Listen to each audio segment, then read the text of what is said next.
الحمد لله وكفى وسلام على عباده الذين اصطفى أما بعد فأعوذ بالله من الشيطان الرجيم بسم الله الرحمن الرحيم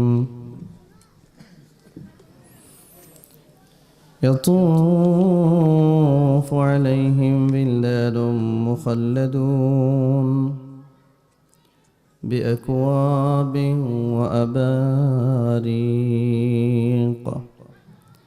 وكأس من معين لا يصدعون عنها ولا ينزفون وفاكهة مما يتخيرون ولحم طير مما يشتهون وحور عين كأمثال اللؤلؤ المكنون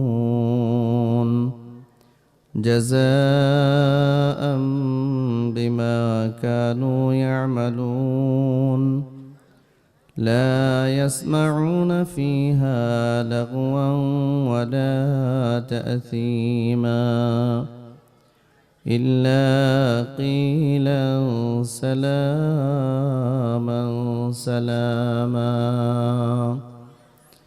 صدق الله العظيم وصدق له رسوله النبي الكريم ونحن على ذلك لمن الشاهدين والشاكرين والحمد لله رب العالمين شكل الدرود إبراهيم পড়ুন اللهم صل على এই সাউন্ড বাড়ো এই সাউন্ড হবে না মাইকের আওয়াজ ঠিক করো এগুলো ঠিক করতে হবে এই সাউন্ডে বয়ান করা যাবে না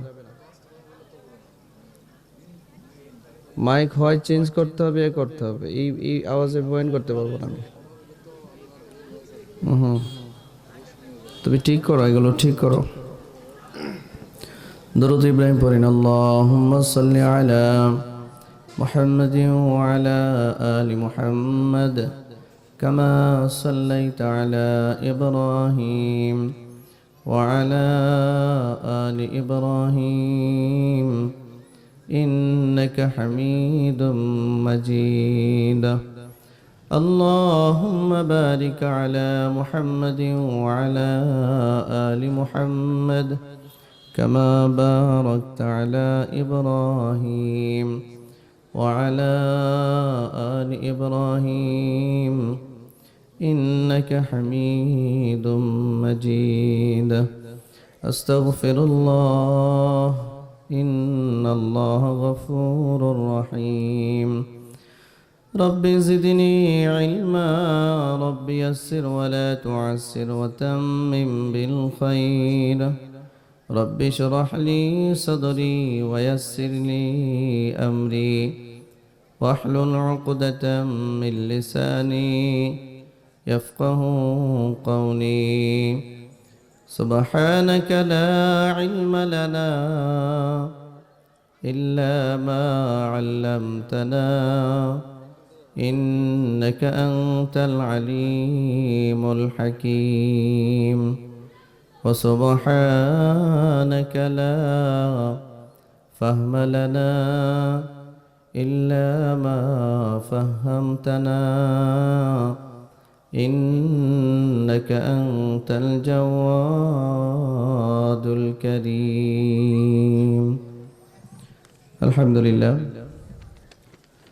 মাকড়াই কুমারপাড়া ইসলাম প্রিয় যুব সমাজের উদ্যোগে আয়োজিত আজকের এই দ্বিতীয় বার্ষিক তাফসীরুল কোরআন মাহফিলের মুহতারাম সভাপতি আমাদের সকলের শ্রদ্ধাভাজন আলহাজ হযরত মাওলানা হাবিবুর রহমান দামাত বারকাতুহুল আলিয়া আল্লাহ তাআলা হুজুরের হায়াতে বরকত দান করুন, সকলে পড়ুন আমিন।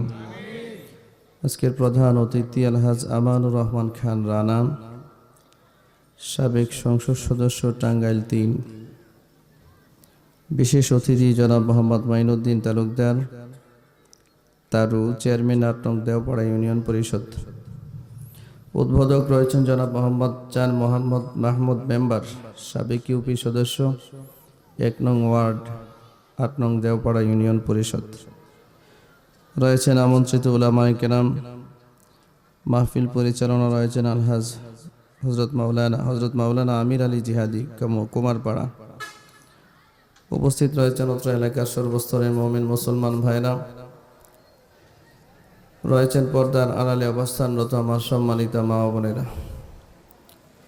মহান আল্লাহ তাআলার দরবারে অসংখ্য শুকর আদায় করছি যে রব্বুল আলামিন আমাদেরকে মেহেরবানি করে সারা পৃথিবীরই প্রতিকূল পরিবেশের ভিতরেই বড় দয়া করে আল্লাহ আমাদেরকে আজকের এই জান্নাতের বাগানে উলামায়ে কেরামদের মজলিসে ধৈর্য ধরে কোরআনের এই মজলিসে কিছু কথা শোনার বলার সুযোগ করে দিয়েছেন। আমরা বলি আলহামদুলিল্লাহ।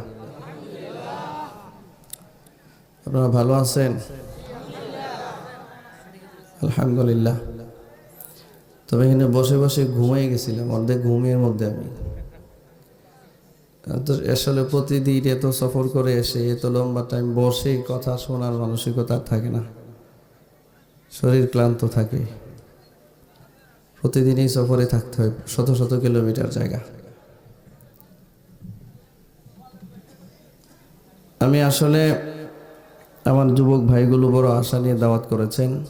আজকে এমনি একটু শারীরিকভাবে অসুস্থ, আমি ক্লান্ত শরীর।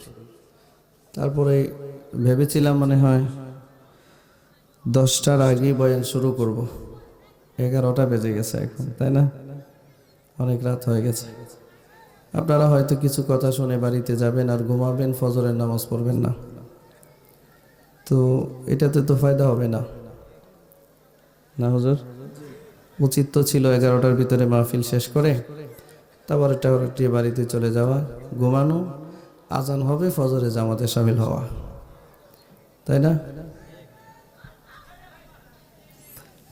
আল্লাহ আমাদেরকে নামাজগুলো সঠিক মতো আদায় করবার তৌফিক দান করুন।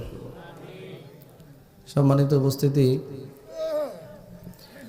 আমাকে এখানে আসার পর আগে আমার যুবক ভাইয়েরা মন ভরে অনেক আশা নিয়ে অনেক কথা বলেছেন, অনেকে অনেক বয়ানের কথা বলেছেন। তা আমি আসলে এখানে বসে চিন্তা করতেছি, বয়ান মোটামুটি সব হয়ে গেছে। আমাদের এলাকার সম্মানিত অতিথিবৃন্দ যারা রয়েছেন এক একজন খুব সুন্দর কথা বলেছেন, বয়ান হয়ে গেছে। আমার আগে আমার ভাই এক ভাই বয়ান করেছেন, আরো অনেকে বয়ান করেছেন। তা আমি চিন্তা করলাম কি বলা যায়, এখানে কি বয়ান করা যায়। আমাদের প্রতি এখন আবার নির্দেশনাও আছে যে আপনারা এখন শুধু বয়ান করবেন আসমানের উপরে আর মাটির নিচের বয়ান। এটার মাঝে যা আছে, আসমানের নিচে আর মাটির উপরে যা আছে, এটা বলা যাবে না। কথা বুঝতে পেরেছে? টাঙ্গাইলে এই খবর আছে নাকি? ঘাটাইলে? হ্যাঁ, বয়ান কোথায়? আসমানের উপরের আর হইলো মাটির নিচের। মাঝের বয়ান হবে না, মাঝের বয়ান এখন ওনারাই করবে।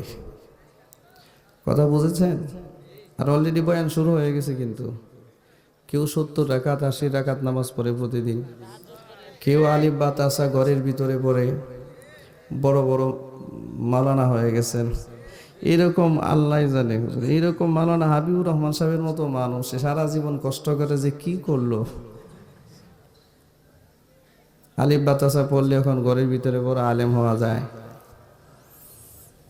এখন আমাদের জন্য বয়ান বরাদ্দ দিচ্ছে আসমানের উপরে আর মাটির নিচের বয়ান, আর মাঝের যত বয়ান এটা এখন তারা করবে। তা আমরাও কিছুদিনের জন্য তাদেরকে এই বয়ান দিলাম, আমরা মাটির নিচে আর আসমানের উপরে বয়ানই করব, দেখি কি করা যায়। কোরআন মাজিদে মাটির নিচের বয়ানও আছে, আসমানের উপরের বয়ানও তো আছে না? তো এই মর্মে আপনাদের সামনে এটা আসমানের উপরের বয়ান শুরু করছি, তেলাওয়াত করছি। তারপরে যদি প্রাসঙ্গিক কিছু কথা চলে আসে তাহলে তো বলতে হবেই, নাকি? শুনতে রাজি আছেন? মজার জন্য না আমলের জন্য? শুনুন, আপনারা হয়তো আশা করতেছেন আগামী বছর বড় আকারের মাহফিল করবেন, আল্লাহ তৌফিক দান করুক। কিন্তু এমন ষড়যন্ত্র চলতেছে বাংলাদেশের জন্য এই মাহফিলগুলো চিরতরে বন্ধ হয়ে যায়, এর সূক্ষ্ম ষড়যন্ত্র করতেছে। কথা বুঝতে পেরেছেন? আল্লাহ এদেরকে হেদায়েত করুক। আর সবাই বলুন আমিন। হেদায়েত যদি না থাকে তাহলে ফেরাউন নমরুদের সাথে যে আচরণ আল্লাহ করেছেন, এই আচরণ করে যেন আল্লাহ এদেরকে জনমের মতো বন্ধ করে দেয়। হ্যাঁ আমিন বলেন।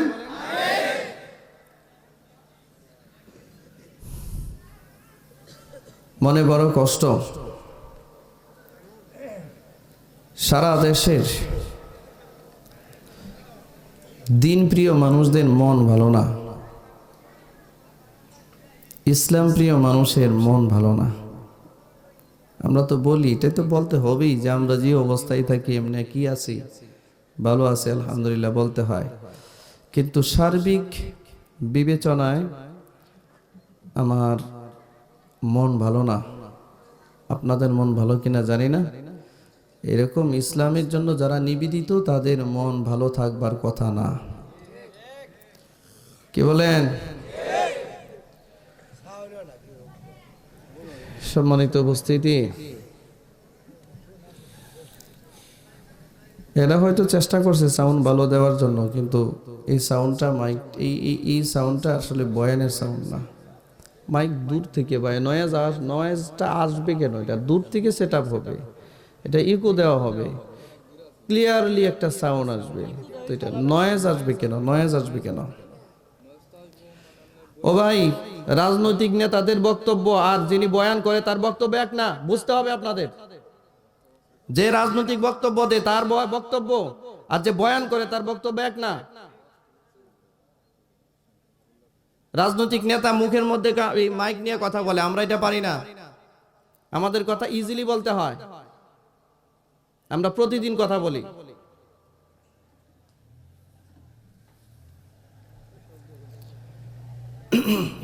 আমাদের সম্পূর্ণ মানে সাউন্ডটা একদম ক্লিয়ার থাকতে হয়। কোন এই যে শ্বাস টানতে পারবে না। এই যে বয়ান করলে যদি কেউ কথা বলে শ্বাস টানে বেশিক্ষণ কথা বলতে পারবে না। সম্মানিত উপস্থিতি, আমি আপনাদের সামনে কোরআনুল কারীমের সূরাতুল ওয়াকিয়া, এই সূরার কিছু আয়াতে কারিমা তিলাওয়াত করেছি। আল্লাহ তাআলা যদি তৌফিক দেন, এই আয়াতের প্রেক্ষিতে খুব সংক্ষিপ্ত আকারে কিছু কথা বলে আপনাদের থেকে বিদায় নিতে চাই। ভাইরা, আপনারা জানেন বর্তমান পৃথিবীতে এটা গ্লোবালাইজেশনের যুগ, বিশ্বায়নের যুগ। সারা পৃথিবী এখন মানুষের হাতের মুঠোয়। বর্তমান পৃথিবীতে মানুষ বসবাস করে 800 কোটি। কত কোটি? আপনাদের একটু কথা বলতে হবে। বলেন, সবাই বলেন, কয়শো কোটি? 800 কোটি। এই 800 কোটি মানুষের মধ্যে মাত্র সর্বোচ্চ 200 কোটি মানুষ ইমানদার মুসলমান। 800 থেকে 200 গেলে থাকে কত?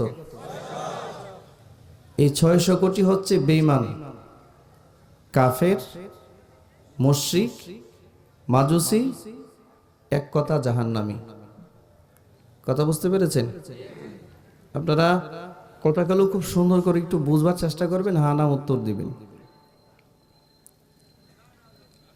আমরা যেই সময়ে গায়ের সাথে গা লাগিয়ে এখানে বসে আছি, আপনার কোনো আত্মীয় স্বজন যদি ইংল্যান্ডে থাকে একটু ফোন দেন, এইভাবে বসার সুযোগ আছে তার।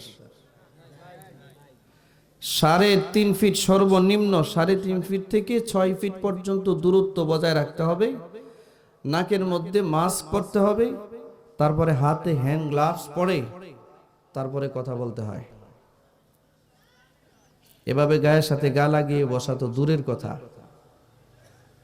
গতকালকে আমার এক আত্মীয় লন্ডনে থাকি, আমার মাহফিল ছিল সেই লক্ষ্মীপুর, নোয়াখালী লক্ষ্মীপুরে। ফিরার পথে তার সাথে কথা বলছিলাম লন্ডনে। সে বলল আমাদের দেশে ফুলফিল লকডাউন এবং সরকার বলছে এই 1 সপ্তাহে 1 লক্ষ মানুষ মারা যাবে 1 সপ্তাহের ভিতরে। আমেরিকাতে 12 লাখের উপরে মানুষ অলরেডি মারা গেছে। আমেরিকারে চিনেন? সারা বিশ্বের সুপার পাওয়ার মোরল রাষ্ট্র, ইউরেনিয়াম সমৃদ্ধশালী রাষ্ট্র,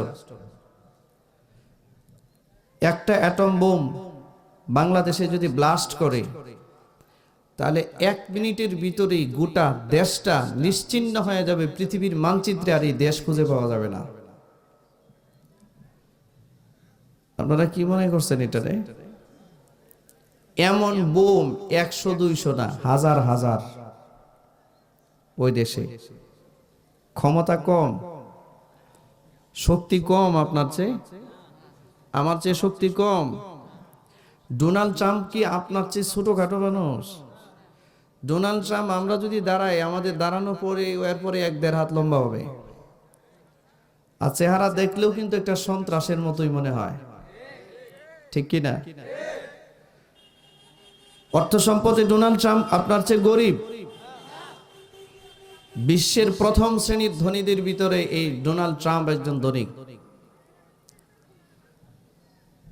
সারা পৃথিবীর সমস্ত সুপার পাওয়ার রাষ্ট্রগুলো, America, England, Germany, China, France, Italy, এই সমস্ত রাষ্ট্রগুলো, রাশিয়া নাস্তে নাবুদ হয়ে গেছে। এখনো পর্যন্ত একসাথে মানুষ বসার সুযোগ নাই। বসলে বাংলাদেশি টাকা 30,000 টাকা জরিমানা হয়, 3 মাসের জেল হয়, আর যদি বাহিরের কেউ থাকে তাহলে এটার ভিসা ক্যান্সেল করে দেয়। আমরা কোন দেশের মানুষ? এত শক্তি কোথায় পেলাম আমরা, যে আমাদের কোনো প্রোটেকশন নাই, অর্থ নাই, সম্পদ নাই, শারীরিক শক্তি নাই। বাংলাদেশের চিকিৎসা ব্যবস্থায় আমাদের ওরকম চিকিৎসা নাই, তারপরেও গায়ের সাথে গা লাগিয়ে আমরা বসে আছি। এটা একমাত্র আল্লাহর সাহায্য। কথা বলেন ঠিক কি না? এটা কার সাহায্য? মুখ খোলেন, তারপরে বলেন, আরো জোরে বলেন। আপনারা কি মনে করেন যে করোনা নাই আমাদের দেশে? করোনা নাই? গ্রামের মানুষে আবার করোনার কথা বলে ধর বেটা কি আর করোনা। আমরা যারা বিড়ি খাই আমাদের কাছে করোনা আসার কথা না। করোনা বিড়িরেও ভয় পায়, মনে মনে ভাবে। শুনুন, করোনা আমার মাথার উপরে ঘোরায়, করোনা আপনার নাকের উপরে ঘুরতেছে, কিন্তু আল্লাহ তাআলা করোনার প্রতি একটা নির্দেশনা দিয়েছেন। যেই নির্দেশনাগুলো ইব্রাহিম আলাইহিস সালামকে যখন আগুনে নিক্ষেপ করা হয়েছিল, আগুনের প্রতি আল্লাহ দিয়েছিলেন, করোনার প্রতি ঠিক তদ্রুপ একটা নির্দেশ দিয়েছেন। এই বাংলাদেশের গরিব একটা দেশের এই গরিব ইমানদারকে মাইরা লাভ নাই। এটা দিকে দিকে ধর, যারে যারে ধরার দরকার খুঁজে খুঁজে বের কর, ঠিক না? করোনা কিন্তু একটা সার্চ দিচ্ছে, সার্চ বুঝেন, একটা রিমাইন্ডার দিচ্ছে সারা ওয়ার্ল্ডকে, সারা পৃথিবীকে। করোনা কিন্তু শুধু মধুরে ধরে নাই, করোনা যারা বড় বড় তাদেরকে ধরছে, ঠিক না? চিনছে, করোনা খুঁজে খুঁজে বের করছে, করতেও আছে। তার মানে এই নয় যে করোনা আমাদের সামনে নাই, করোনা আছে। করোনা আমাদেরকে ধরে না কেন? করোনা ধরে না কারণ এই জমিনে এখনো মাওলানা হাবিবুর রহমানের মতো ব্যক্তি এখনো জীবিত আছে। এই জমিনে এইরকম দিন প্রিয় যুবক শ্রেণী বাংলাদেশের জমিনে লাখো লাখো কোটি কোটি এখনো ছড়িয়ে ছিটিয়ে আছে। এই জমিনটা এটা একটা পবিত্র জমিন। এই জমিন এটা মসজিদের নগরী, মসজিদের দেশ। একটা ছোট্ট মানচিত্রের বাংলাদেশে যেই পরিমাণ মসজিদ আছে, পৃথিবীর 10টা দেশ মিলিয়েও এই পরিমাণ মসজিদ নাই। একটা বাংলাদেশে যেই পরিমাণ মাদ্রাসা আছে, 10টা দেশ মিলিয়েও এই পরিমাণ মাদ্রাসা নাই। এই দেশে যেই পরিমাণ হাফেজ আছে, 10টা মুসলিম রাষ্ট্র একত্রিত করার পরেও এই পরিমাণ হাফেজ পাওয়া যাবে না। বাংলাদেশে যেই পরিমাণ আলেম আছে, 10টা মুসলিম রাষ্ট্র খুঁজলেও এই পরিমাণ আলেম পাওয়া যাবে না। বাংলাদেশের জমিনের নিচে হাজার হাজার লাখ লাখ ওলিরা ঘুমাচ্ছে, এই জমিনের উপরে জিন্দা লক্ষ লক্ষ ওলিরা হাঁটতেছে। এই জমিনে দৈনিক 5 বার আল্লাহর নামের আজান হয়, আওয়াজ হয়, আওয়াজ। এই জমিনে গভীর রাত্রে তাহাজ্জুদের নামাজে দাঁড়িয়ে তেলাওয়াত করার লোকের অভাব নাই। এই জমিনে যারা প্রথমে বলেছিল বাংলাদেশে করোনা যখন এফেক্ট করেছিল সর্বপ্রথম, তখন বলেছিল যে করোনাকে মোকাবিলা করার জন্য সর্বাত্মক সব ব্যবস্থা আমরা রেখেছি। মোকাবিলা কাকে করে? করোনাকে মোকাবিলা করতে পারবেন? হ্যাঁ, করোনা আল্লাহর গজব, এটাকে মোকাবিলার ক্ষমতা মানুষের। তো যারা করোনা মোকাবিলা করতে গিয়েছে, করোনা আগে ওরে ধরেছে, এর ধরে একেবারে মাটি নিচে নিয়ে গেছে, এখন নাই। এমন ধরা ধরেছে যে দুনিয়ার কোনো মানুষ আর ওর গায়ে হাত দেয় নাই, শুধু করোনাই ধরছে, আর কেউ ধরে নাই। সব ধরাই বাদ, ধরছে শুধু করোনা। কথা বুঝতে পেরেছেন? আমাদের দেশে করোনা যে যে লোকগুলো মারা গেছে, এটা কি সাধারণ মানুষ মনে করেন? হ্যাঁ, বাংলাদেশের প্রাকৃতিক যে আবহাওয়াটা আছে, প্রাকৃতিক আল্লাহর দেওয়া আবহাওয়া, এই অক্সিজেনটা পর্যন্ত নির্মল অক্সিজেন তার ঘরে, সে যেখানে বসবাস করত, এই ঘরে নির্মল আল্লাহর দেওয়া প্রাকৃতিক বাতাসটাও ঢুকতে পারত না। এত হাই সিকিউরিটি মেনটেন করে সে লাইফ লিড করত। আল্লাহ পাক বললেন, আমার মনে হচ্ছিল যে ল্যাংরা মশারে যেমনি বলছিলেন যে তুই খুঁজে খুঁজে বের কর, নমরুদ কোথায় আছে এটা ধর। করোনার প্রতি আমার মনে হয় আল্লাহর এমন একটা নির্দেশ আছে, ঠিক না? তবে হ্যাঁ, ইমানদাররাও মারা গেছে। আমরা ইমানদার, আমরা করোনায় মারা গেলেও শাহাদাতের মর্যাদা আমাদের জন্য আছে, আলহামদুলিল্লাহ বলেন। সম্মানিত উপস্থিতি, আল্লাহর দেওয়া একটা নিরাপত্তা আমাদের উপরে আছে বিধায় সারা পৃথিবী এখনো থরথর করে কাঁপতেছে। আমার আত্মীয়র সাথে যখন গতকালকে কথা বলছিলাম, ওনারা বলছেন যে আমরা এমনি তো লকডাউনের জন্য দোকান খুলতে পারি না, এখন এমন লকডাউন দিছে যে দোকান খোলা আর যাবেই না, কোনো ব্যবসা বাণিজ্য নাই।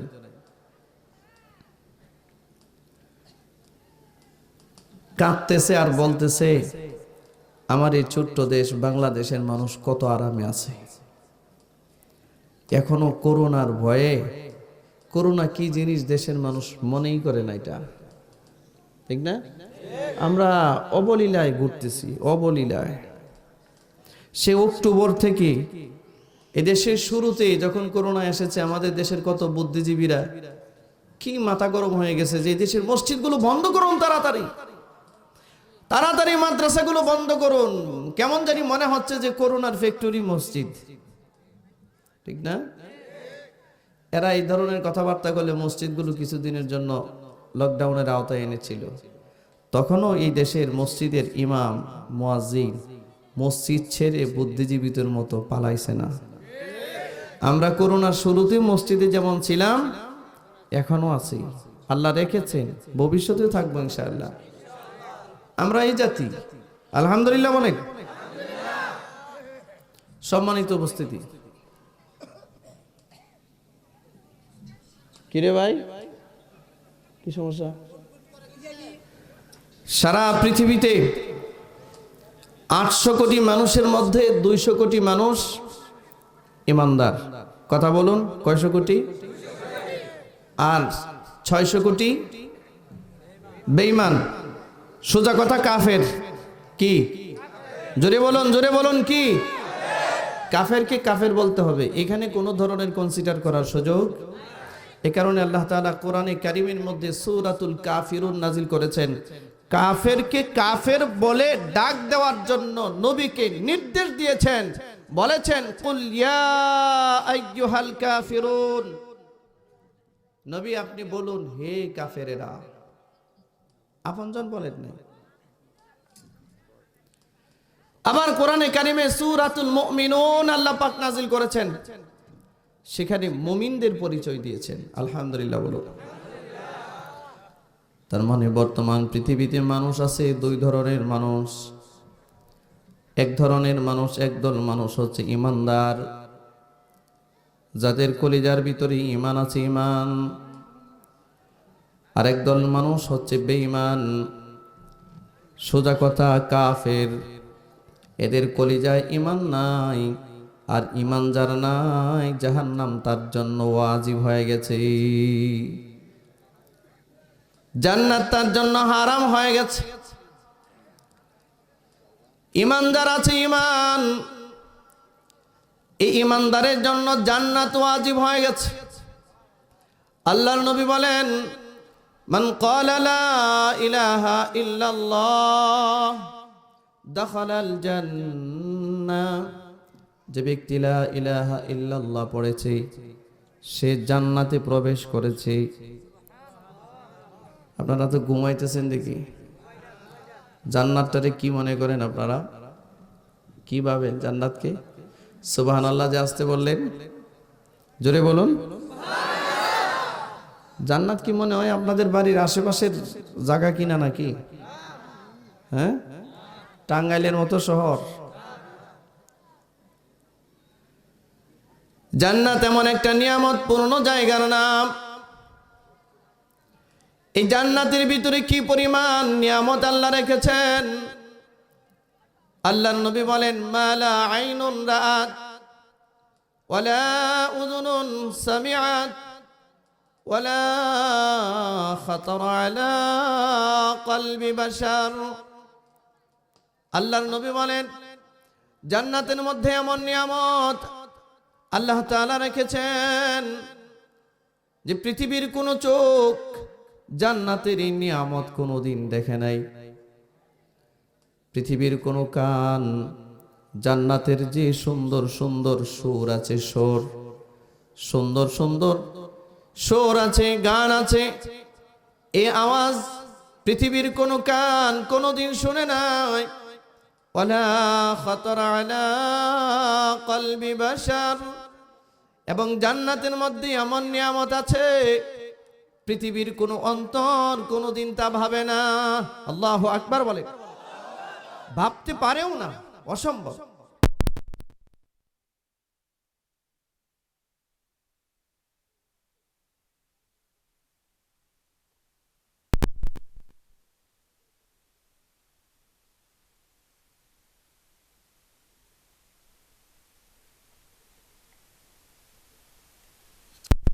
যে আপনি সারা দুনিয়ার মালিক, ভাবতে পারেন না, কিন্তু লাভ কি? বাস্তবতার সাথে তো মিল নেই। দুনিয়াতে মানুষ অকল্পনীয় ভাবনাও ভাবতে পারে, অবাস্তব ভাবনাও ভাবতে পারে। জান্নাত এমন একটা নিয়ামতপূর্ণ জায়গার নাম। এই জান্নাতের ভিতরে এমন নিয়ামত আছে মানুষের কল্পনা শক্তি হার মানে এই নিয়ামতের কল্পনা পর্যন্ত পৃথিবীর মানুষ করতে পারে না, কল্পনাটাও করতে পারে না। এই জন্য দুনিয়াতে দুই ধরনের মানুষ। এক ধরনের মানুষ ঈমানদার, যাদের গন্তব্য হলো জান্নাত। সুবহানাল্লাহ বলেন। ঈমানদারের গন্তব্য কোথায়? আর দুই নাম্বার আরেকদল মানুষ হচ্ছে কাফের, যাদের গন্তব্য হলো জাহান্নাম। কোথায়? কাফেরের গন্তব্য কোথায়?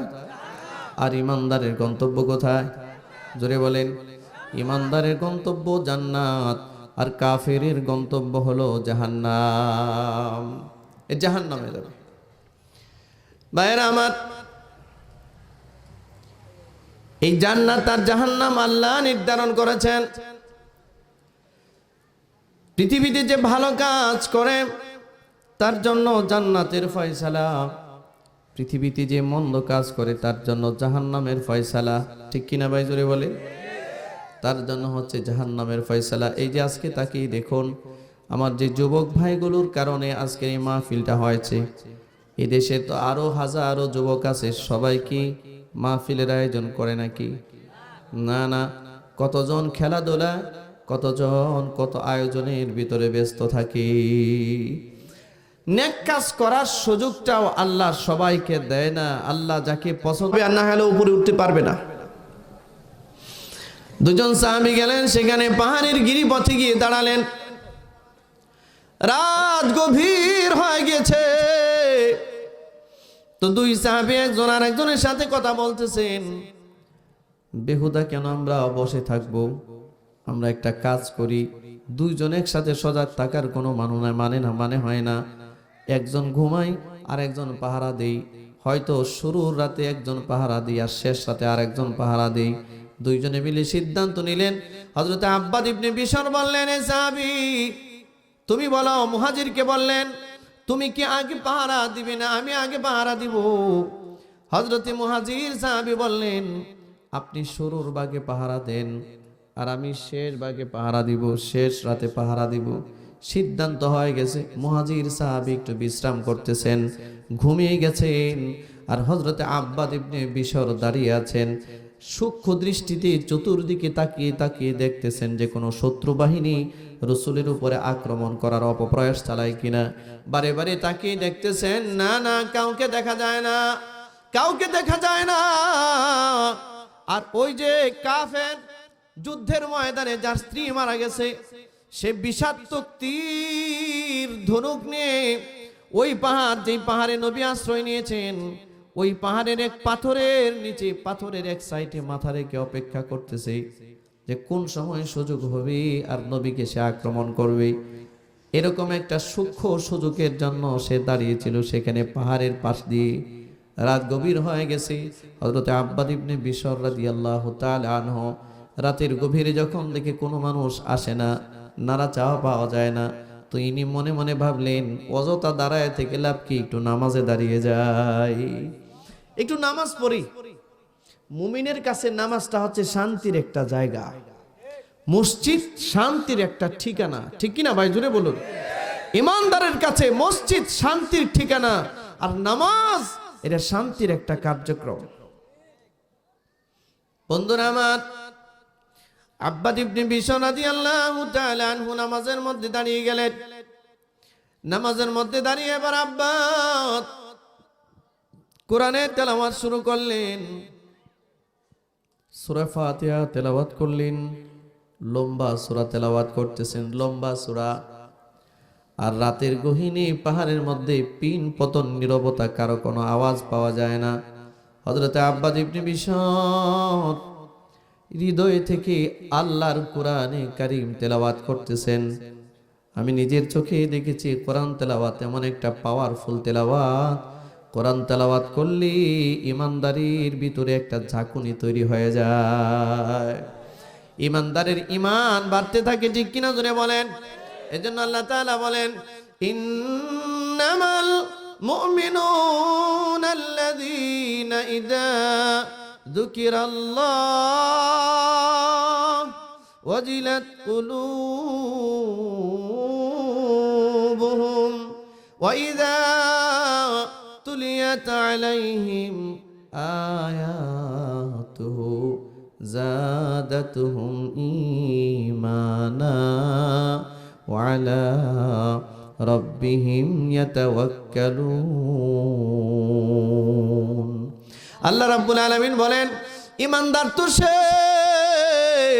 যার সামনে আমি আল্লাহর জিকির হয়, আমার নামের জিকির হয়, আমার নামের বরত্বের ঘোষণা হয়, আমার তাসবিহটা যখন তার সামনে উচ্চারিত হয়, আমার নামের জিকির যখন হয়, তখন তার অন্তরটা কম্পমান হয়ে যায়, প্রকম্পিত হয়ে যায়। আর তার সামনে যখন আমার কোরআনের তেলাওয়াত করা হয়, সে নীরব হয়ে যায় আর কোরআন তেলাওয়াত শুনে শুনে শুধুমাত্র তার ঈমান বাড়ায়। সুবহানাল্লাহ বলেন, সুবহানাল্লাহ। বন্ধুরা আমার নিজের কানে দেখেছি, নিজের কানে শুনেছি, নিজের চোখে দেখেছি। হজের সফরে যখন হজে গিয়েছি, হজের সফরে হেরেমের চত্বরে ফজরের নামাজের মধ্যে দাঁড়িয়েছি, মাগরিবের সালাত, এশার সালাতের মধ্যে দাঁড়িয়েছি। বাংলাদেশে হাজিরা কোরআনের তেলাওয়াত পারে না, কোরআনের তেলাওয়াত সহি করে পড়তে পারে না, বলতে পারে না, কিন্তু ফজরের নামাজের সময় যখন হেরেমের চত্বরে নামাজে দাঁড়িয়েছি, আব্দুর রহমান আস-সুদাইসি মক্কার সম্মানিত ইমাম সাহেব, তিনি যখন তেলাওয়াত শুরু করতেন, বিশেষ করে আব্দুল্লাহ আল আওয়াদ আল জুহানি নামক মক্কার একজন সম্মানিত ইমাম সাহেব আছেন, তিনি যখন কোরআনে তেলাওয়াত শুরু করতেন, কি মধুর তেলাওয়াত, কি মধুর তেলাওয়াত, কি মধুর সুর, কি মধুর তেলাওয়াত। তেলাওয়াত চলছে তো চলছে, হাজিরা তেলাওয়াত সহ্য করতে না পেরে নামাজের মধ্যে থরথর করে কাঁপতেছে আর কান্না করতেছে। কি পরিমাণ ইমানি জোর থাকলে পরে এমন একটা জোশ আসে ভাইরা আমার। এটা প্রায় প্রতিদিনই হেরেমের চত্বরে এমন হয়। ও বন্ধু, হযরত আব্বাস ইবনে বিশর রাদিয়াল্লাহু তাআলা আনহু নামাজের মধ্যে দাঁড়িয়ে এমনি তেলাওয়াত শুরু করলেন। তেলাওয়াত করতেছেন তো করতেছেন, সূরা ফাতিহা শেষ হয়েছে, আরেকটা সূরা তেলাওয়াত করতেছেন। লম্বা তেলাওয়াত, লম্বা তেলাওয়াত। পাহাড়ের মধ্যে পিন পতন নীরবতা, সমস্ত সাহাবীরা ঘুমোচ্ছেন। শুধুমাত্র একজন মানুষের কণ্ঠের আওয়াজ পাওয়া যায়।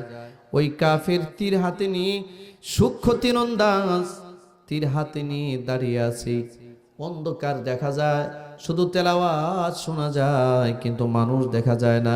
সে চিন্তা করতেছে আমি তীরটা কার গায়ে মারবো। আন্দাজের উপরে তীর মারার জন্য সে রেডি হয়ে গেছে। তার কাছে সে প্রতিশোধের নেশায় ঘুরতেছে, কারণ তার স্ত্রী মারা গেছে, স্ত্রীর প্রতিশোধ নিতে চায়। এই জন্য ওই কাফের হযরত আব্বাস ইবনে বিশর রাদিয়াল্লাহু তাআলা আনহুকে লক্ষ্য করে, অন্ধকারের ভিতরে কণ্ঠটাকে লক্ষ্য করে দূর থেকে একটা বিষাক্ত তীর নিক্ষেপ করে দিছে। হাদিসের মধ্যে আসছে এই তীরন্দাজ ওই কাফের তার তীরটা যখন নিক্ষেপ করছে, হযরত আব্বাস ইবনে বিশরের পিঠ একদম সোজা বরাবর পিঠ দিয়ে তীরটা বের হয়ে, বুকটা দিয়ে তীরটা বের হয়ে গেছে, বিদ্ধ হয়ে গেছে। পিঠের মধ্যে আঘাত লেগেছে, বুক দিয়ে বের হয়ে গেছে। বাঁচবেন? একটা তীর যদি গায়ের মধ্যে এমনি লাগে, মানুষ বাঁচবে? নামাজ রাখবেন আপনি? আমাদের তো নামাজে একটা মশা কামড় দিলেও থাপ্পড় মারি।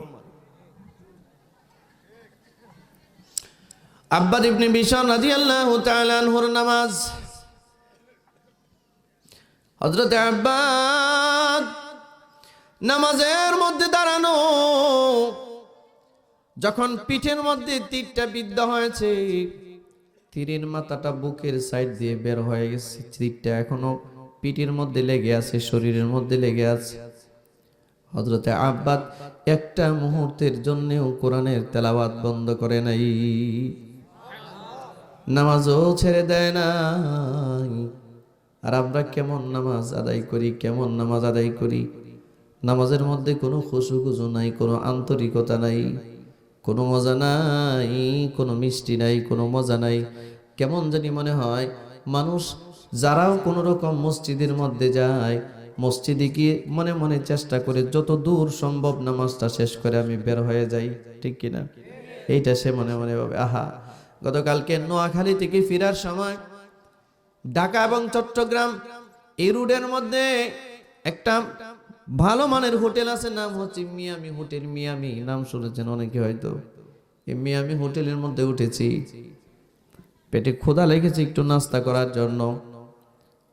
মিয়ামি হোটেলে উঠে নাস্তা করতেছি, একটা সাইডে দেখি অনেক মানুষ, তো এক সাইডে দেখি একটা টেবিলে এরকম মুরব্বী, ওনাদের চেয়ে আরো বেশি বয়স হবে, 80-র উপরে বয়স হবে।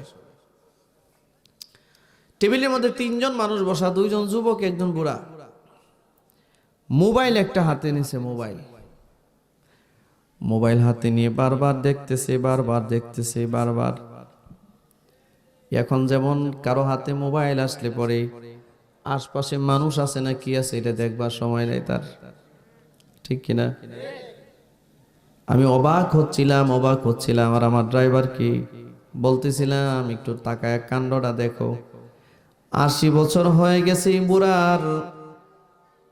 যেই সময় হাতে একটা তাসবিহ থাকবে, আল্লাহর নামের জিকির করবে, এই সময় এই বুড়া রাতের আধারে 3টা-4টার সময় হোটেলের মধ্যে বসে এতটা খুশু সহিত সে ফেসবুক দেখতেছে,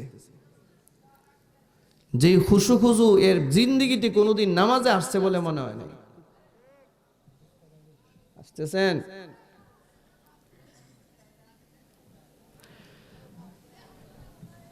পা মোটামুটি 2টাই চলে গেছে কবরে। 80 বছর হয়ে গেছে, এই ব্যক্তি শুধু মোবাইল দেখতেই আছে, ডানে বামে কোনো খেয়াল নাই, কোনো খেয়াল নাই। ওয়েটার এসে এই দিয়ে যাচ্ছে, সেই দিয়ে যাচ্ছে, সে যে মোবাইলের দিকে তাকাইছে, তার কোনো খেয়ালই নাই।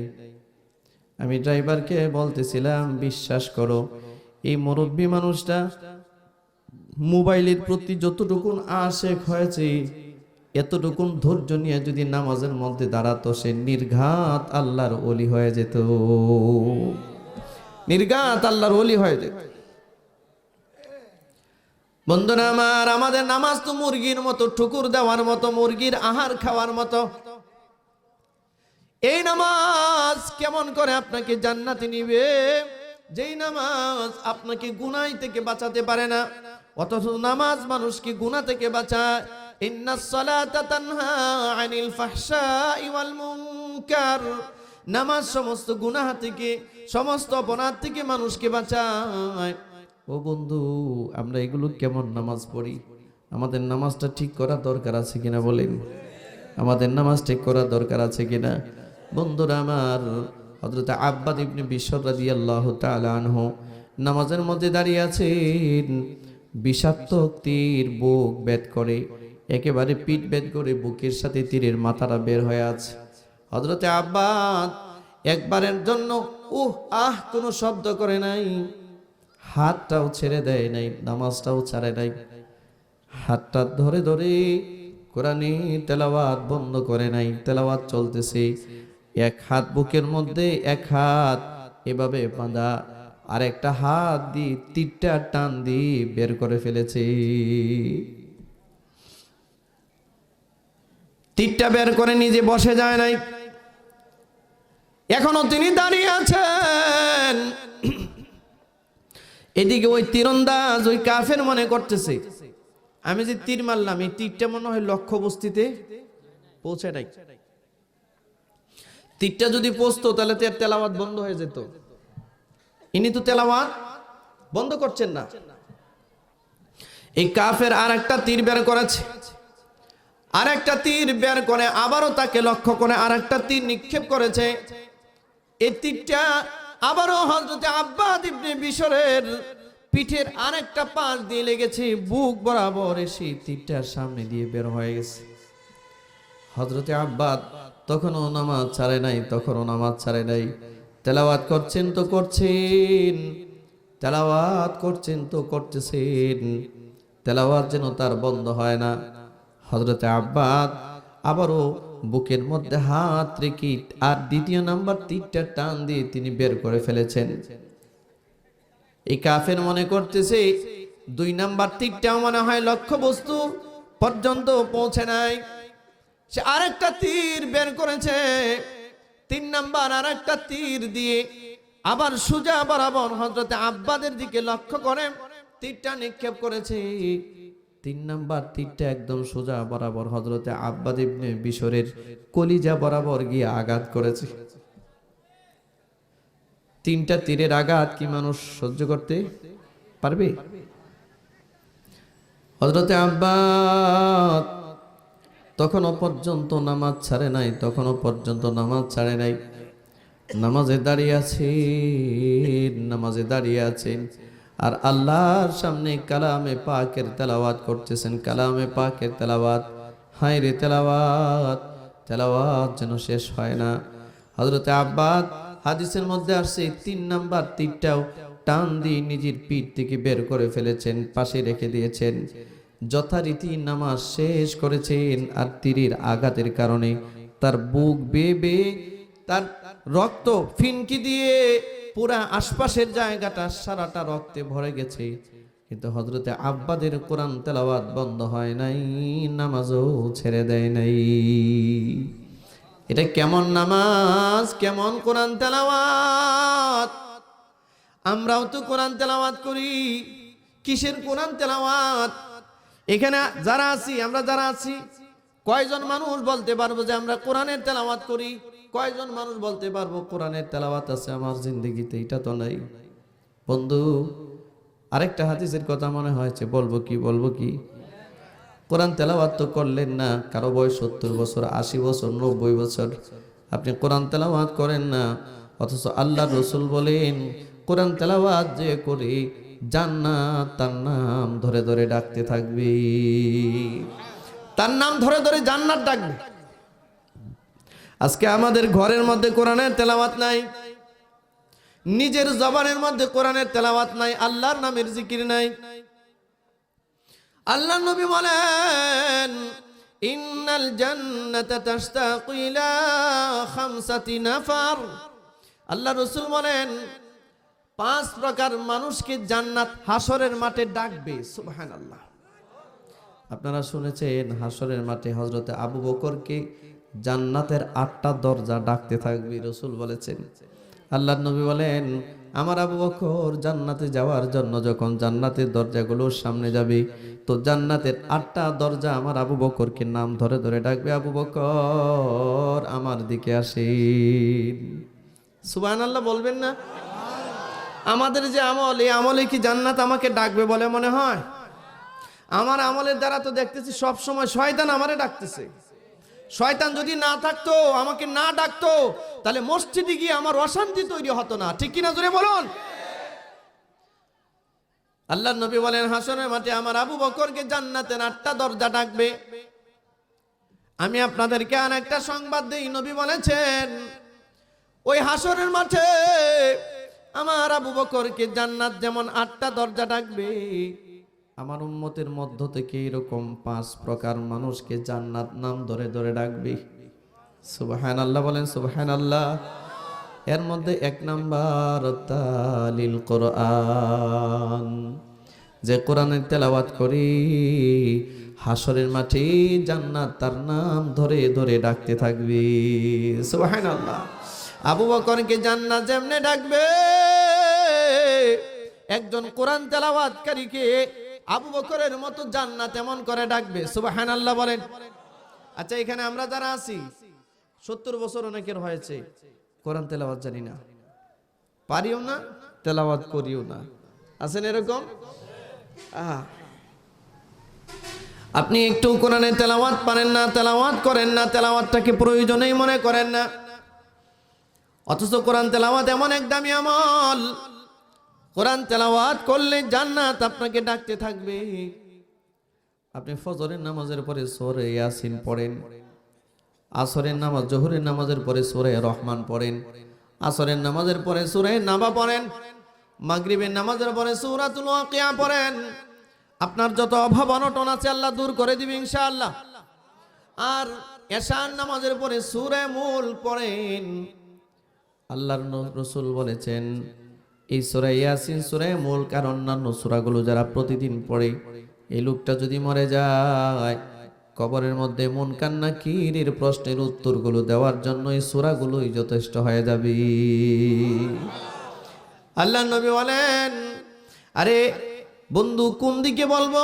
হাদিসের মধ্যে আসছে আল্লাহ পাক যখন বিচার করবেন, বিচার ঘোষণা দিবেন ওয়ামতাজুল ইয়াউমা আইয়ুহাল মুজরিমুন,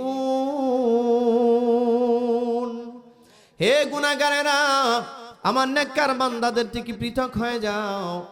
পৃথক করে একদল মানুষ, দুনিয়াতে যেমন একদল মানুষ ইমানদার আর একদল মানুষ কাফের, হাসরের মাঠে আল্লাহ পাক 2টা ভাগ করবেন, একদল মানুষ নেককার আর একদল মানুষ হবে বদকার। নেককার মানুষগুলো জান্নাতে যাবে, বদকারেরা জাহান্নামে যাবে। এই বদকার মানুষগুলো যখন জাহান্নামের দিকে যাবে, হাদিসের মধ্যে একটা ঘটনা বর্ণিত হয়েছে, একজন ইমানদার জাহান্নামী, ইমানদার জাহান্নামী, যার মধ্যে ঈমান ছিল কিন্তু জাহান্নামী হয়ে গেছে, তার মধ্যে কোনো নেক আমল নাই, ঈমান ছিল। মিজানের পাল্লায় তার গুনাহের পাল্লাটা ভারী হয়ে গেছে। আল্লাহর পক্ষ থেকে নির্দেশ দেওয়া হয়েছে ওর কপালের মধ্যে জাহান্নামের শিল মেরে দাও, ওর গলার মধ্যে জাহান্নামের আইডি কার্ড ঝুলিয়ে দাও, ওরে টেনে টেনে জাহান্নামের দিকে নিয়ে যাও। আল্লাহ পাক যখন এই নির্দেশ দিবেন, ওই ইমানদার জাহান্নামী তার কপালের মধ্যে একটা জাহান্নামের শিল মারা হবে এবং ওই জাহান্নামীকে টেনে টেনে ফেরেশতা জাহান্নামের দরজার দিকে নিয়ে যাবে, একেবারে জাহান্নামের দরজার কিনারায় নিয়ে যাবে, কিনারায়। বন্ধু হাদিসের মধ্যে আসছে এই ইমানদার জাহান্নামীটাকে টেনে টেনে যখন জাহান্নামের দরজার দিকে নেওয়া হবে, সে বারে বারে জাহান্নামের দিকে যাওয়া থেকে বিরত থাকার চেষ্টা করবে। সে কখনো ডানে তাকাবে, তার আপনজন সে খুঁজে পায় কিনা, একজন আপনজন খুঁজে পাওয়ার চেষ্টা করবে। কখনো সে বামে তাকাবে, তার সাহায্যকারী সে খুঁজে পায় কিনা। কখনো সে পিছনের দিকে এমনি তাকাবে, কোনো সাহায্যকারী পায় কিনা। পিছনে তাকিয়ে দেখবে তার সাহায্যকারী নাই, ডানেও তাকায় দেখবে তার সাহায্যকারী নাই, বামেও তাকিয়ে দেখবে তার সাহায্যকারী নাই, আর সামনের দিকে তাকিয়ে দেখবে প্রজ্বলিত জাহান্নামের আগুন দেখা যায়। বারে বারে বারে বারে ডানে বামে তাকাবে, তাকায়া চিন্তা করবে একটা মানুষ যদি আজকে আমার পাশে দাঁড়াইতো। অথচ হাসরের মাঠটা এমন মাঠ, লিকুল্লি ইমরিইম মিনহুম ইয়াউমাইদিন শাআনুন ইউগনি। যেদিন পৃথিবীর কোনো মানুষ হাসরের ময়দানে কেউ কারো কোনো উপকারে আসবে না, সব মানুষ নিজেকে নিয়ে ব্যস্ত থাকবে, কেউ কারো উপকারে আসবে না, কোনো উপকারে আসবে না। ওই জাহান্নামে একবারে ডানে বামে তাকিয়ে পিছনের দিকে তাকিয়ে যেতে যেতে জাহান্নামের দরজার সামনে গিয়ে দাঁড়িয়ে যাবে। একদম জাহান্নামের দরজার সামনে দাঁড়িয়ে গেছে, এইমাত্র আওয়াজ এসেছে, কিলা দুখুলু আবওয়াব জাহান্নাম, কিলা দুখুলু আবওয়াব জাহান্নাম। বলা হবে জাহান্নামের ভিতরে প্রবেশ করো। এই কথাটা যখন বলা হবে, ফেরেশতারা তাকে ধরে যখন জাহান্নামে নিক্ষেপ করে দিবে, ভিতরে ঢুকায় দিবে, এতক্ষণ পর্যন্ত তাকে সাহায্য করার জন্য কেউ আসবে না। কিন্তু ফেরেশতারা যখনই তারে ধরে জাহান্নামে নিক্ষেপ করে দিবে, এই মুহূর্তে কোথা থেকে যেন একজন আপনজন দৌড়ায় আসবে, দৌড়ায় এসে জাহান্নামের ওই দায়িত্বপ্রাপ্ত ফেরেশতার হাত থেকে ওই ইমানদারকে ছুটিয়ে নিবে। ইমানদারের হাত ওই জাহান্নামের দায়িত্বপ্রাপ্ত ফেরেশতার হাত থেকে কেড়ে নিয়ে যাবে, দূরে দাঁড় করা। জাহান্নামের দায়িত্বপ্রাপ্ত ফেরেশতা বলবে, কে তুমি, কে, কি তোমার পরিচয়, এত বড় সাহস তোমার? দেখো না এর কপালের মধ্যে জাহান্নামের শিল মারা আছে। জাহান্নামে নেওয়ার জন্য আল্লাহ তাআলা নির্দেশ দিয়েছেন। কে তুমি? আমার হাত থেকে তাকে কেড়ে নিয়ে গেছো, কে তুমি? তখন এই আগন্তুক লোকটা বলবে, এরে জাহান্নামের দায়িত্বপ্রাপ্ত ফেরেশতা, আমি কে? আমাকে এই কথাটা জিজ্ঞাসা না করে যেই মালিক, যেই আল্লাহ আদেশ করেছেন তাকে জাহান্নামে পাঠাবার জন্য, এই মালিককে জিজ্ঞাসা করো আমি কে। আমার পরিচয় তোমার কাছে না থাকলেও মালিকের কাছে আছে। আল্লাহু আকবার বলেন, আল্লাহু আকবার। বন্ধুরা আমার, এদিকে খেয়াল করেন, এদিকে খেয়াল করেন, কি দেখেন আপনারা? এদিকে খেয়াল করেন। আমরা ভাবতেছেন গল্প বলতেছি নাকি? হাদিস বলতেছি, হাদিস। তিরমিজির বর্ণনা, আল্লাহ রাসূল সাল্লাল্লাহু আলাইহি ওয়াসাল্লাম বলেন, আপনারা এটা কি ভাবছেন বিষয়টা? যে জাহান্নামের শিল কপালে দেওয়া এই লোকটা ঠিক জাহান্নামের দরজার সামনে দাঁড়িয়ে গেছে, এই মুহূর্তে তাকে জাহান্নামে নিক্ষেপ করা হবে। এই রকম কঠিন একটা মুহূর্তে একজন লোক এসে জাহান্নামী ফেরেশতার হাত থেকে তাকে বাঁচায় দিবে। বাংলাদেশের সুপ্রিম কোর্ট যদি কোনো আসামিকে নির্দেশ দেয় যে 1 ঘন্টা পরে ওরে ফাঁসির কাস্টে ঝুলাতে হবে, ফাঁসির রশিতে ঝুলবে, ফাঁসি কার্যকর হবে, এই লোকটা কি তার আপনজন খুঁজবে না একটু দেখার জন্য, বিদায় নেওয়ার জন্য? 1 ঘন্টার ভিতরে তাকে ফাঁসিতে ঝুলানো হবে। এই লোকটাকে যদি কেউ সাহায্য করে ফাঁসির রশি থেকে বাঁচিয়ে দেয়, এটা কি স্বাভাবিক কোনো উপকার মনে করে? জীবন বাঁচানোর বিষয়। ওই জাহান্নামী লোকটা যখন, জাহান্নামী ইমানদার যখন জাহান্নামের দরজার সামনে একজন অপরিচিত লোক এসে তার হাতটা টান দিয়ে নিয়ে যাবে, জাহান্নামের দায়িত্বপ্রাপ্ত ফেরেশতা বলবে, কে তুমি? তোমার এত বড় সাহস, একজন জাহান্নামীকে আমার হাত থেকে ছুটিয়ে দিলে? সে বলবে, আমার পরিচয় জানবা? আমি তোমার কাছে বলার প্রয়োজন নাই। যেই মালিক তাকে জাহান্নামে যাওয়ার নির্দেশ দিয়েছেন, এই মালিককে জিজ্ঞাসা করো আমার পরিচয় আমি কি। ফেরেশতা বলবে, আল্লাহ আপনার এই জাহান্নামী বান্দাটারে জাহান্নামে নেওয়ার জন্য আমি দৌড়িয়েছি, তাকে জাহান্নামের দরজার সামনে নিয়ে এসেছি, তাকে এই মুহূর্তে জাহান্নামে নিক্ষেপ করব। কিন্তু এইটা কে জানি এসে আমার হাত থেকে তাকে মুক্ত করে নিয়ে গেল, পাশে দাঁড়িয়ে আছে। পরিচয় জিজ্ঞেস করলাম, সে বলে আপনি নাকি তার পরিচয় জানেন। এই কথাটা বলার সাথে সাথে আগন্তুক আল্লাহকে ডাক দিয়া বলবে, আল্লাহ রব্বুল আলামিন, আপনার ফেরেশতা আপনার এই বান্দারকে জাহান্নামের দিকে নিয়ে যাচ্ছে। আমিও জানি সে জাহান্নামী, তার কপালের মধ্যে জাহান্নামের শিল মারা আছে। আমি দেখতেছি তার গলার মধ্যে জাহান্নামের শিল, জাহান্নামের আইডি কার্ড ঝুলতেছে। আমারও বলার কিছু নাই। আমি লক্ষ্য করেছি সে যখন জাহান্নামের দরজার সামনে যায়, বারে বারে ডানে তাকায়, বারে বারে বামে তাকায়, বারে বারে পিছনে তাকায়। তার কোনো এক আপনজন যদি আজকে তাকে সাহায্য করতো, এই জন্য সে বারে বারে ডানে আর বামে তাকায়, পিছনে তাকায়। আমি দেখতেছিলাম তার কোনো আপনজন তাকে সাহায্য করে কিনা, তার বাবা মা তাকে সাহায্য করে কিনা, তার বন্ধু বান্ধব তাকে সাহায্য করে কিনা, তার আপনজন কেউ তাকে আজকে সাহায্য করে কিনা। কিন্তু না না, একেবারে জাহান্নামের দরজার কাছাকাছি চলে গেছে, দেখি কেউ তাকে সাহায্য করে না।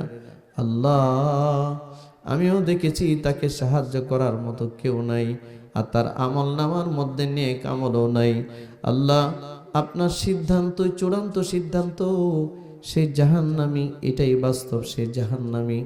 কিন্তু আল্লাহ, আমার জিন্দেগিতে স্মরণীয় একটা কথা আছে, আপনার যে বান্দাটাকে আপনি জাহান্নামে নির্দেশ দিয়েছেন চলে যাওয়ার জন্য, হয়তো এর জীবনে নেক আমল নাই, কিন্তু জীবনের কোনো এক অংশে কোনো এক পরতে কোন দিন জানি আমি সূরা মুলক কোনো একদিন তেলাওয়াত করেছিল। আমি সূরা মুলক আমাকে সে কোনো একদিন তেলাওয়াত করছিল। আল্লাহ মালিক, এই সূরা মুলক ডাক দিয়া বলবে, আল্লাহ আমি কি আপনার কালাম নই? আল্লাহ বলবেন, অবশ্যই তুমি আমার কালাম।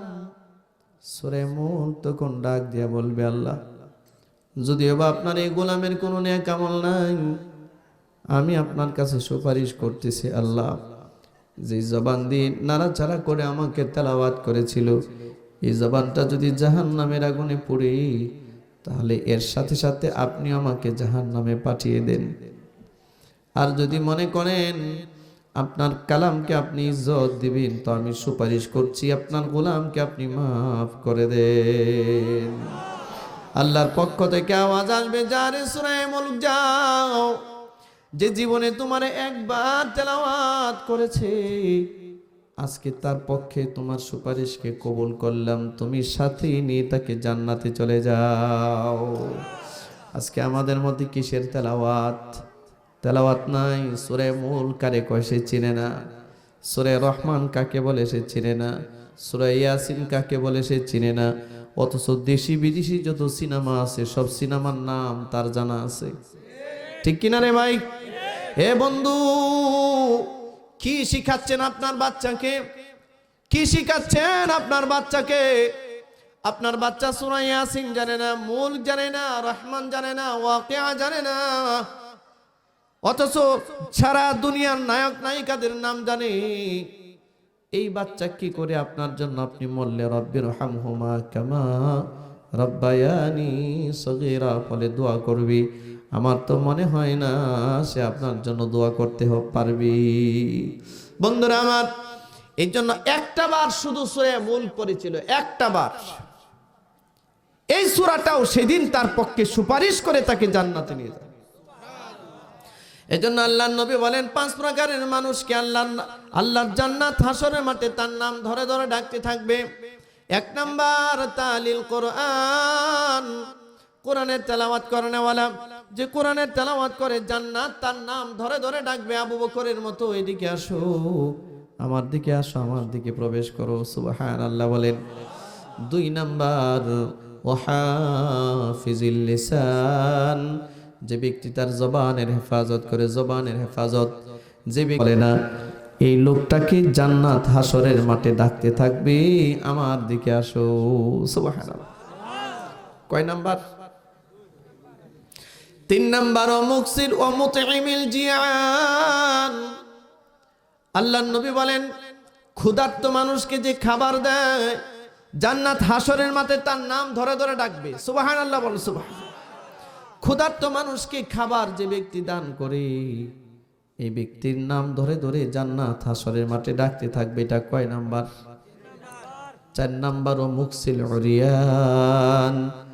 বস্ত্রহীন মানুষকে যে বস্ত্র দেয়, বস্ত্রহীন মানুষ, যার বস্ত্র নাই, কাপড় নাই, প্রচন্ড ঠান্ডার রাত চলতেছে, কত পরিবার এমন আছে তার একটা লেপ নাই, কাঁথা নাই, একটা কম্বল নাই, সে শীত নিবারণের কাপড় চোপড় নাই। অথচ আমাদেরই প্রতিবেশী, আমাদের এলাকার লোক, এই লোকগুলোরে খুঁজে খুঁজে বের করেন কত এতিম আর মিসকিন কত জায়গার মধ্যে বাস করতেছে।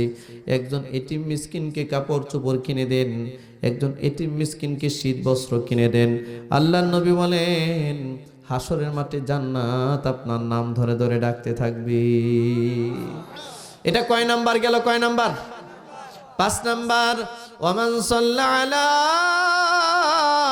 হাবিবির রহমান। যে ব্যক্তি মুহাম্মদ সাল্লাল্লাহু আলাইহি সাল্লামের উপরে দুরূদ করবে, দুরূদের আমল করবে, হাসরের ময়দানে জান্নাত তার নাম ধরে ধরে ডাকতে থাকবে। সুবহানাল্লাহ। তার নাম ধরে ধরে ডাকবে, জান্নাত তার নাম ধরে ধরে ডাকবে।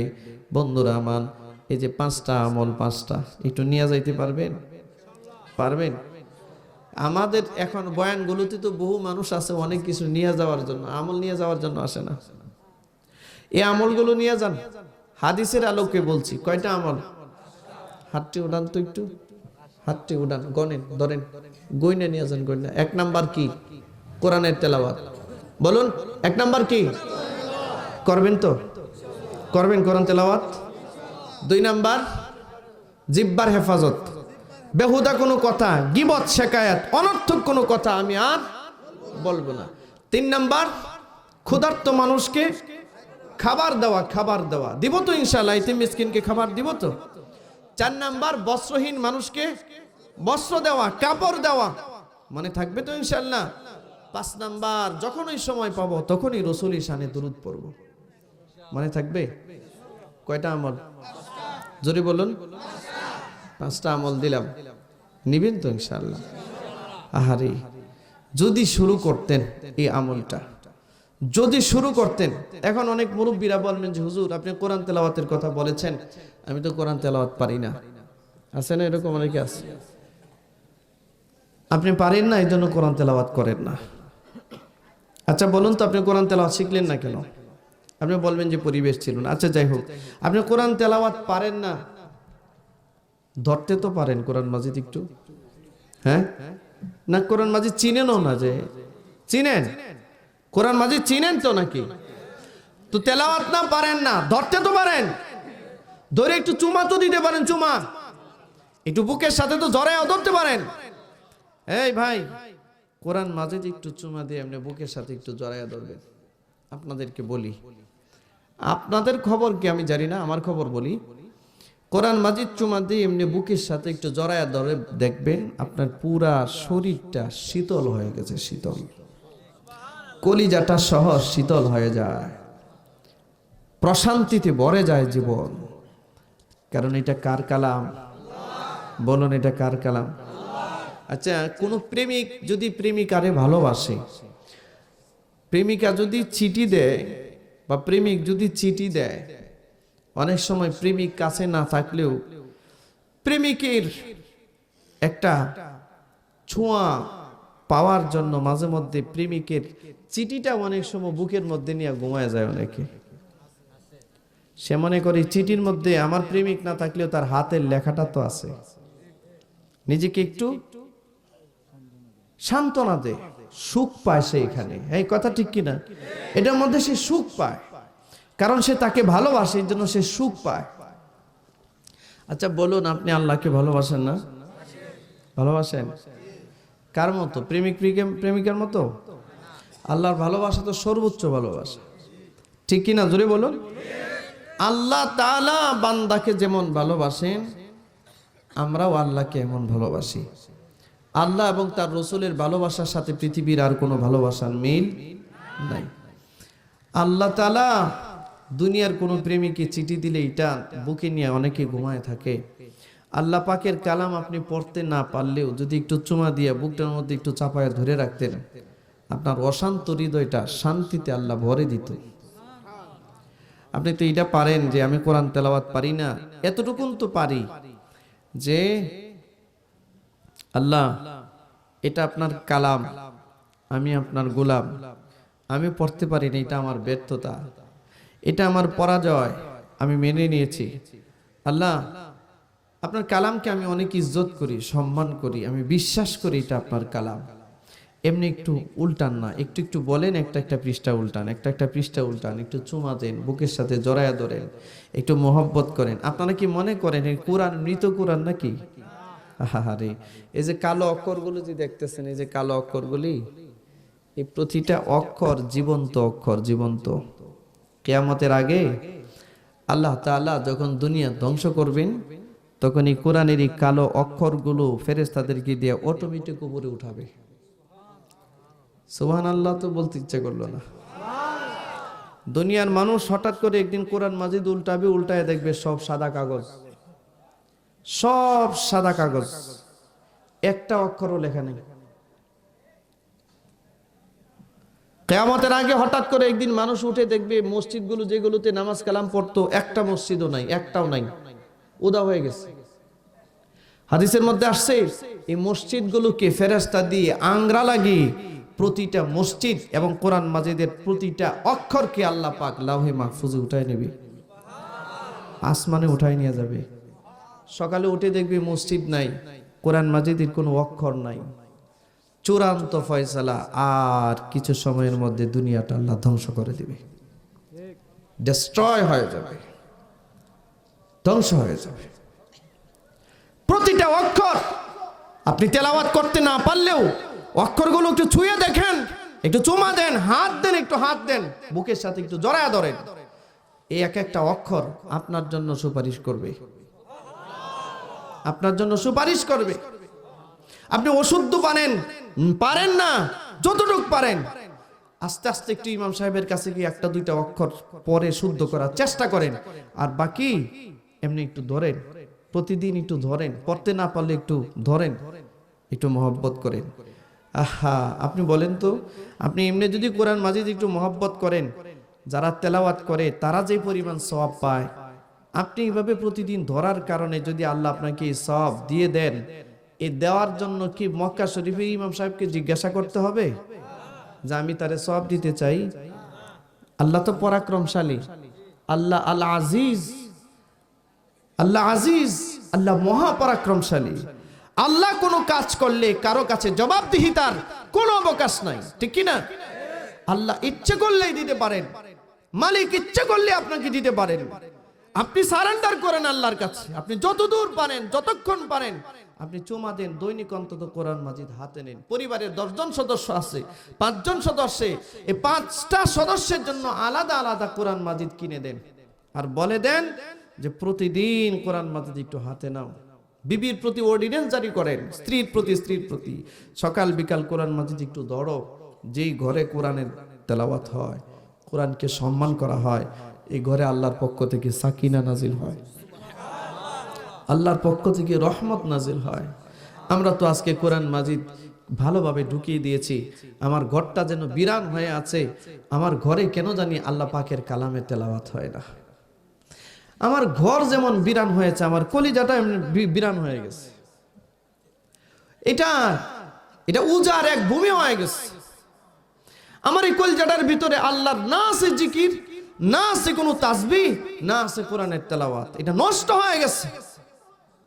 রাগ করতেছেন আপনারা? আর কতকাল যাবে? আর কতকাল এইভাবে যাবে? আর কতদিন যাবে? ও ভাই, আমাদের আশপাশে একটা গরু, ছাগল, চতুষ্পদ জানোয়ার, এটাও জিন্দেগি চালাচ্ছে, বসবাস করতেছে, আমিও জিন্দেগি চালাচ্ছি।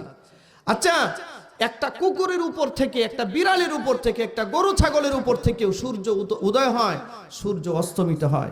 আমার জীবনে একটা সূর্য উদয় হয়, সূর্য অস্তমিত হয়। একটা কুকুরেরও একটা দিন চলে যায় তার জীবন থেকে, আমারও একটা দিন চলে যায় জীবন থেকে। জানেন, কুকুরটা আস্তে আস্তে তার মরণের দিকে যাত্রা করতেছে, আমিও আস্তে আস্তে মরণের দিকে যাত্রা করতেছি। আজকে একটা কুকুর, বিড়াল, গরু, ছাগল, চতুষ্পদ জানোয়ার, দুপায়ী জানোয়ার মরে যাচ্ছে, সেও মরণের দিকে হাঁটতেছে, আর আমিও মরণের দিকে হাঁটতেছি। কুকুর বিড়াল মরে যাবে, কবরে মুনকার নাকির তারে প্রশ্ন করতে আসবে না, মাটির সাথে মিশে যাবে। আর আমি যে হাঁটতেছি মরার দিকে, আমি মরলে কি মুনকার নাকির আসবে না? কুকুর মরলে আসবে, গরু মরলে আসবে। তো আজকে আমার জীবনটা কেন কুকুর বিড়ালের মতো বানিয়ে নিচ্ছি? আমি কেন আমার জীবনের মূল্যায়ন জানি না? আমি যেই মানুষটা একবার সুবহানাল্লাহ পড়লে, আলহামদুলিল্লাহ পড়লে আমার মিজানের পাল্লার ওজন বাড়ে। মাঝে মধ্যে তো গাড়ির মধ্যে শুয়ে শুয়ে চিন্তা করি, গাড়ি চলতেছে, যে আপনাদের এখানে আসতেছি, আমি মাগরিবের নামাজ পড়েছি ঢাকায়, মাগরিবের নামাজ পড়ে তারপরে আপনার উদ্দেশ্যে রওনা দিয়েছি। এখানে আসার আগে আরো প্রায় 1.5 ঘন্টা আগে এখানে এসে পৌঁছেছি, আল্লাহ পৌঁছাই দিয়েছেন আলহামদুলিল্লাহ। মায়েরা, গাড়ির চাকা চলতেছে আর শুয়ে শুয়ে মাঝে মধ্যে চিন্তা করি, আমার গাড়ির চাকা ঘুরতেছে আর আমাকে আমার মাহফিলের দিকে নিয়ে যাচ্ছে। মাহফিল শেষ, আবার আমি আমার গন্তব্যে চলে যাব। আমার গাড়ির চাকা চলতেছে, আমি মাহফিলে যাচ্ছি, মাহফিল শেষ করে আবারও ফেরত আসবো। কিন্তু আমার জীবনের চাকাটা যে চলতেছে, এটা তো কখনো থামে না। আমি গাড়ি যতক্ষণ চালিয়ে আসছি, গাড়ির চাকা চলছে, এখন তো বন্ধ, এখন কি চলে? কিন্তু আমার জীবনের চাকা কি বন্ধ আছে? আপনার জীবনের চাকা কি বন্ধ আছে? আপনি যদি ঘুমান, আপনি খান, পড়েন, যেখানেই থাকেন, আপনার আমার জীবনের চাকা বন্ধ নাই, এটা চলতেছে। আমি যে আমার জীবনের এই চাকাটা যে ঘুরতেছে, আমি যে একটা কবরের দিকে যাচ্ছি, আরে একটা জীব জানোয়ার মরলে কবরে মুনকার নাকিরের প্রশ্নের কিছুই নাই, কিন্তু আমি মরলে কবরে মুনকার নাকির এসে আমাকে প্রশ্ন করবে। আমার কি চিন্তা আছে যে আমার দিন যাচ্ছে আর আমি কবরের দিকে যাচ্ছি? কবর কি একাকিত্ব একটা জায়গা, এখানে কেউ কারো না, ঠিক কিনা? আমার সাথে না আমার স্ত্রী যাবে, না আমার সন্তান যাবে, কেউ যাবে না। এই জন্য হযরত আবু বকরের মতো মানুষ মাঝে মধ্যে একটা গাছ সামনে পাইলে গাছটা ধরেই কান্না শুরু করতেন, চিৎকার করে কাঁদতেন আর বলতেন, আহারে হেরে গাছ, তোর জিন্দেগি কত সুন্দর, আল্লাহ তোকে যে কাজের জন্য সৃষ্টি করেছে এই কাজের জন্যই দাঁড়িয়ে আছিস, তোরে হয়তো কেউ কেটে দিবি, তুই মরে যাবি, তোর কোনো জবাবদিহিতা নাই। আর আমার মতো একটা আবু বকর মরে গেলে মুনকার নাকির আসবে আমারে প্রশ্ন করতে। আবু বকরের মতো একটা মানুষ, যাকে জান্নাতের 8টা দরজা ডাকতেছে, তিনি এমনি কাঁদে কবরের কথা মনে করে। আর আমার চোখে পানি নাই, আমার ভিতরে কোনো চিন্তা নাই, আমার কবরের কোনো ভয় নাই। একটা অন্ধকার রুমে দুনিয়াতে থাকতে পারি না, কবরটা কেমনে থাকবো আমি? মুনকার নাকির এই প্রশ্নের উত্তরগুলো দেওয়ার জন্য একটা আমল দিয়ে যায় আপনাদেরকে, নিবেন একটা দোয়া দিই, দোয়া। কোরআন তেলাওয়াত করবেন তো? 5টা আমল যে বলছি এটা করবেন তো? আর একটা আমল দিই। আল্লাহ রাসূল বলেছেন, রাযীতু বিল্লাহি রাব্বা। পড়েন, সবাই পড়েন, রাযীতু বিল্লাহি রাব্বা। বলেন, পারেন না? এটা না, পারবার কথাও না। ইমাম সাহেবের কাছে শিখবেন, লিখে নিয়ে যাবেন এই দোয়াটা। মুনকার নাকিরের এই দোয়াটা পড়লে কবরে গেলে মুনকার নাকিরের প্রশ্নের উত্তর এই দোয়াতে লেখা আছে। রাযীতু বিল্লাহি রাব্বা ওয়া বিল ইসলামি দীনা ওয়া বি মুহাম্মাদিন সাল্লাল্লাহু আলাইহি ওয়াসাল্লাম নাবিয়ান ওয়া রাসূলা। একটু লম্বা হইলেই বলতে পারে না, আরে কত কিছু তো শিখলেন। ও যুবক ভাই, তুমি তো কত কবিতা শিখেছো, রবীন্দ্রনাথ ঠাকুরের, কবি নজরুলের, ঈশ্বরচন্দ্র বিদ্যাসাগরের কত গদ্য পদ্য, কত কিছু পড়েছো তুমি দোয়াটা কেন জানো না?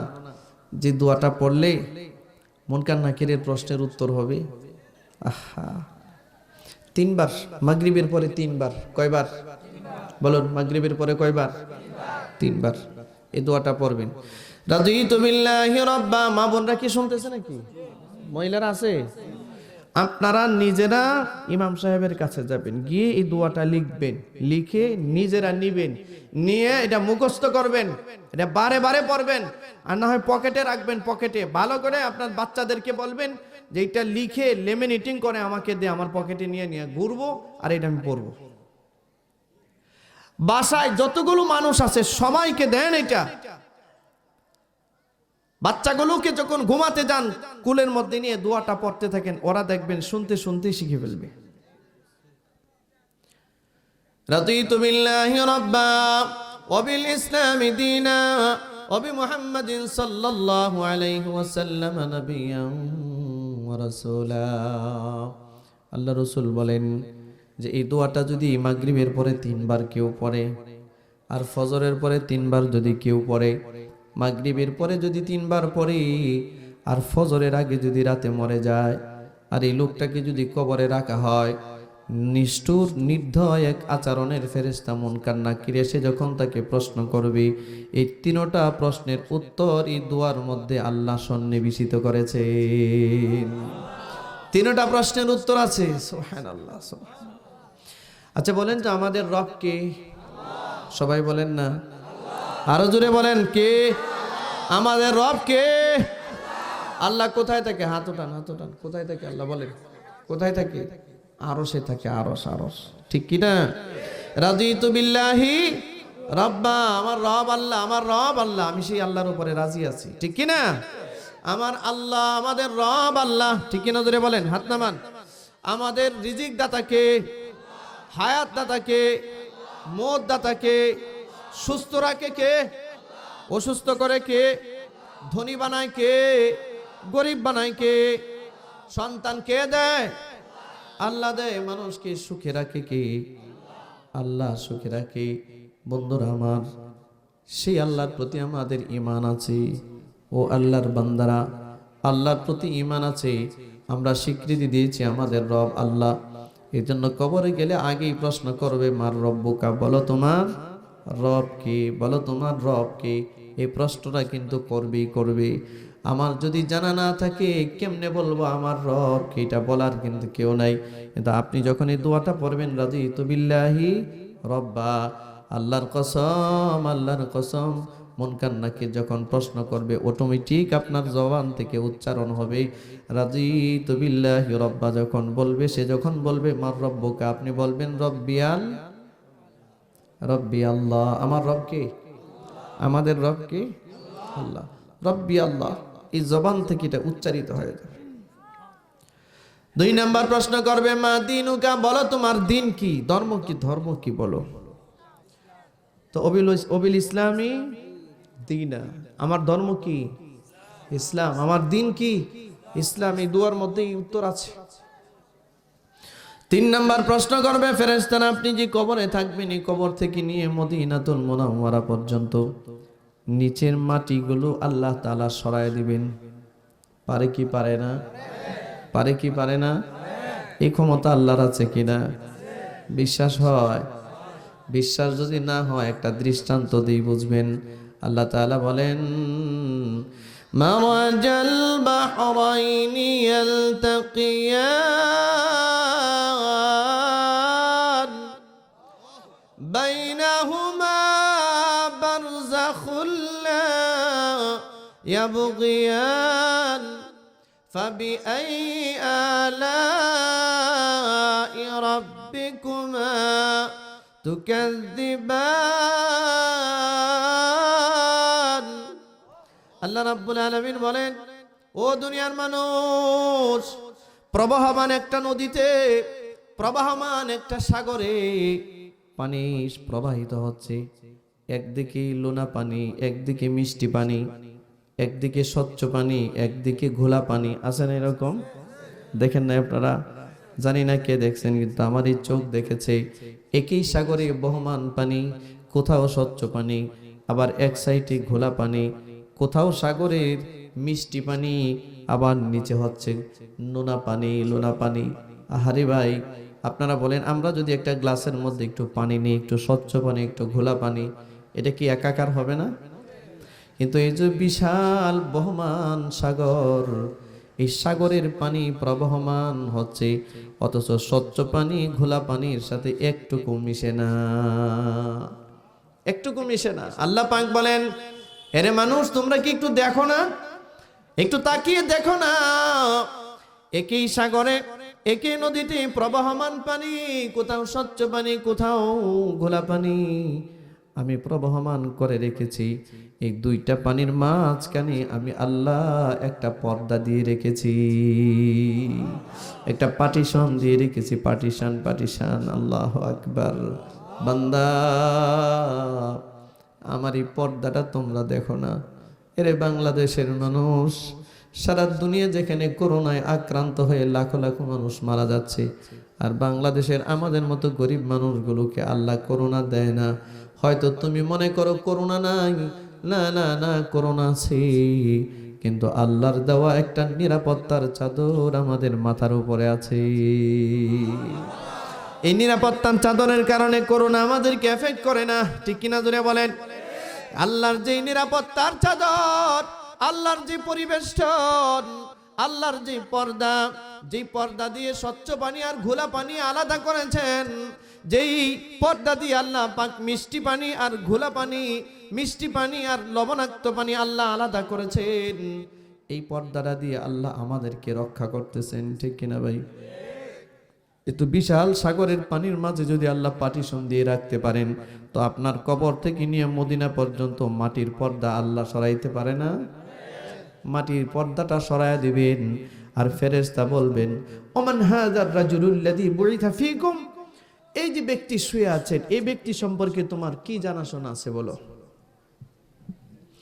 তা আমরা তো বলছি ওবি মুহাম্মাদিন সাল্লাল্লাহু আলাইহি ওয়াসাল্লাম নবিয়্যা ওয়া রাসূলা। মুহাম্মদ সাল্লাল্লাহু আলাইহি ওয়াসাল্লাম, ইনি হচ্ছেন মুহাম্মদ সাল্লাল্লাহু আলাইহি ওয়াসাল্লাম, আল্লাহর নবী, আল্লাহর রাসূল। সুবহানাল্লাহ। আচ্ছা, উত্তর আছে কিনা? এই দোয়াতে উত্তর আছে কিনা? এই দোয়াটা পড়বেন মাগরিবের পরে যদি পড়েন, আর যদি ফজরের আগে মরে যান, এই দোয়াটা আপনার প্রশ্নের উত্তর হয়ে যাবে। আর ফজরের পরে যদি পড়েন, আপনি যদি মাগরিবের আগে মরে যান, দোয়াটা আপনার প্রশ্নের উত্তর হবে। করবেন তো এটা? আর একটা দোয়া দিয়ে শেষ, আর একটা দোয়া, আর একটা আমল দিয়ে দোয়া করে দিব।